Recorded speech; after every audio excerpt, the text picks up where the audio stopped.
how to jumpstart your car in 5 simple steps. First, park the cars close to one another.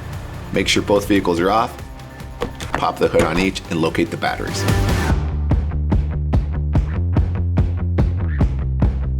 Connect the red clamp to the positive terminal of the working battery. Connect the red clamp to the positive terminal of the dead car. Next, connect the black clamp to the negative terminal of the working battery and the remaining clamp to the negative post, or attach to any unpainted metal surface of the dead car. Start the working car first, then the dead car. Note, it may take a few tries for the dead car's engine to start. You may need to leave the cables connected for a few minutes as the voltage recovers.